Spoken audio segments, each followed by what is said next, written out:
The energy transition is evolving very rapidly, with renewables becoming the dominant energy production in many locations. This episode is brought to you by Analog Devices, a multinational empowering the intelligent edge with the most innovative analog, digital and software solutions, accelerating breakthroughs that benefit society and the planet.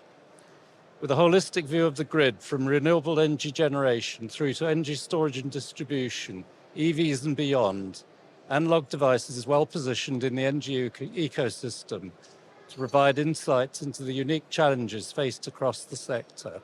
For this, I'm pleased to be joined by Andy Waller, Sales Director Energy EMEA. Hello, Andy, and welcome to the podcast. Thank you. Pleased to be here. Would you like to start by introducing yourself, talking about your role a bit? Yeah, sure. So my role is focused on EMEA and focused on the energy segment. I lead the sales team who are responsible for the commercial and the technical strategy with our partner customers. So the idea is to work with those customers to identify the key challenges that are facing them and come up with a solution that's mutually beneficial. So what are those top three challenges that would be facing customers? Yeah, I mean, it's a large, complex topic with many facets. So but I think we like to simplify it into three main areas. So thinking about the flow of energy from generation to usage. So one is the conversion of that energy in an efficient manner from AC to DC, from solar and wind, etc. So to do that effectively, then to manage that energy. So the visibility of the flow of energy in whatever direction it is, looking at insights into that energy. I think it was Lord Kelvin said, if you don't manage something, you can't improve it, or you don't know it. So again, the management and visibility of that flow of energy, and then the storage of the energy. So being able to store it effectively is something that there's a gap today. We're getting pretty good at generating it, but being able to store it and using it when it's needed is something that's is a challenge to enable that transition. And would you say that's one of the top innovations needed, or what other innovations are needed? Yes, so this is a market that's ripe for innovation right now. I think there was a statistic where to enable the transition to renewables, the same amount of investment that's happened over the last 100 years has to happen in the next 30 years. And a technology company, we are perfectly positioned to innovate in that area. So to talk about key innovations on those three topics, and something that really threads it together is the visibility of that energy flow. So having seamless connectivity, having the ability to push intelligence further out to the edge and not to rely on vast amount of cloud computing. Because as we know, the implementation of data centers, etc., that is a stress on the grid. So being able to push computing power out to the edge is something that's not only efficient and enables you to react quickly, but it's also very good from a carbon footprint point of view.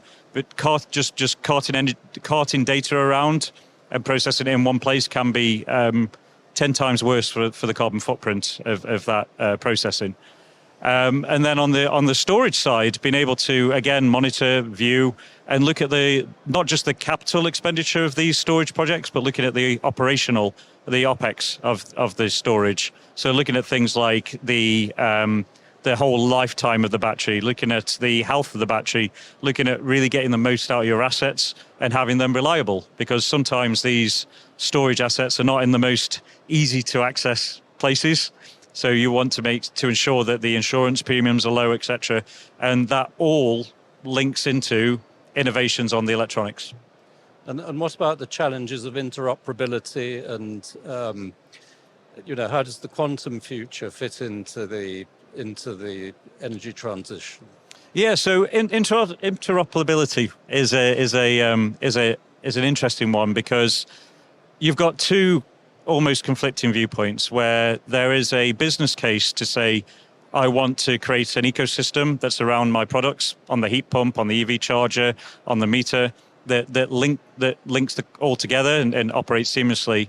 But on the flip side, you really do need an open standard, because a lot of these innovations and a lot of this visibility doesn't really work unless you have this visibility accessible throughout the grid, and the ability to pull that information up to infrastructure as a service, and also to be able to push it out to the consumer to say, hey, I want to charge my car when tariffs are cheap, or I want to allow the utility to control my heating of my house when there's excess energy that needs to be burnt to allow balancing of the grid. So there really is a need for a standardization that enables people to have a common API that they can pull this voltage, current, power data into their systems and then generate actionable insights from it. On top of that, which you mentioned, the quantum future, that brings into the case of security. Again, you really do need to have a secure edge. You need cybersecurity is an incredibly important thing, and I think governments are waking up to the fact that having a very augmented grid and a very visible grid also increases the attack surface for agencies to disrupt the grid. So security is just as important as security that we see on our 5G and our comms infrastructure.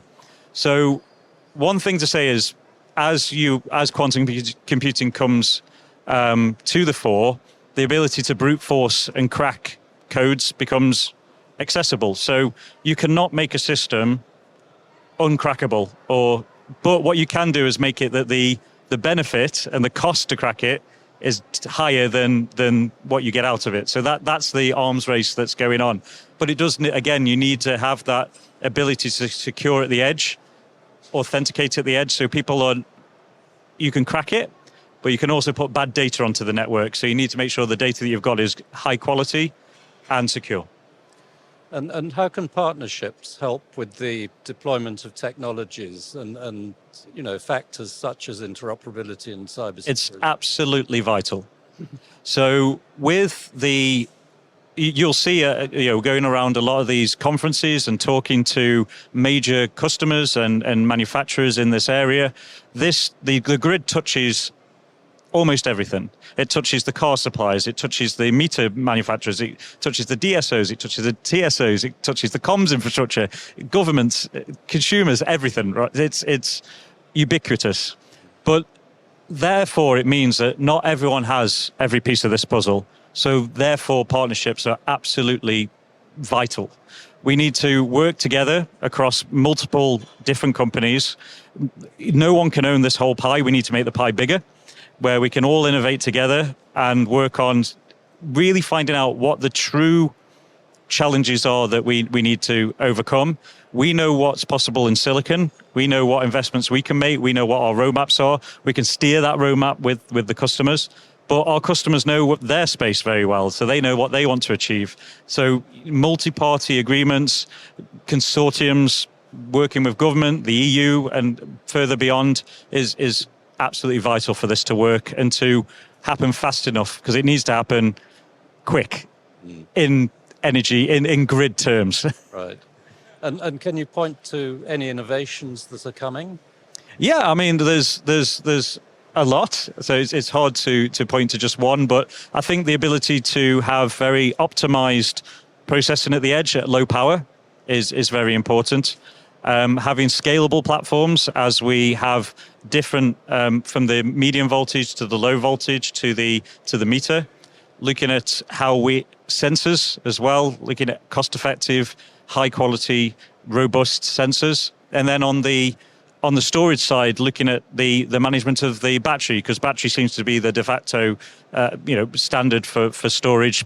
But there's also things like hydrogen as well. So innovations there, looking at diagnostics of the hydrogen system, because again, downtime is incredibly costly. So innovations on how we can innovate in silicon to reduce the overall system costs of steel, insurance,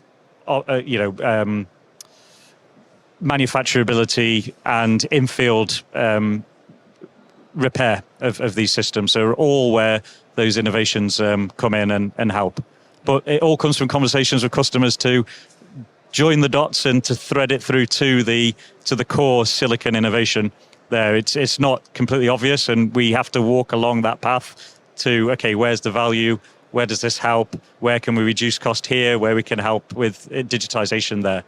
It's a fascinating area. An interesting approach to address that problem. Yeah, it's the innovation. It's the innovation machine, right? It's through conversation. It's through meetings of minds. It's a really fruitful and, quite frankly, fun way of doing it. Okay, Andy. Well, on that note, thank you very much for joining me today. Thank you. And for more insights, please join the Enlit community on enlit.world.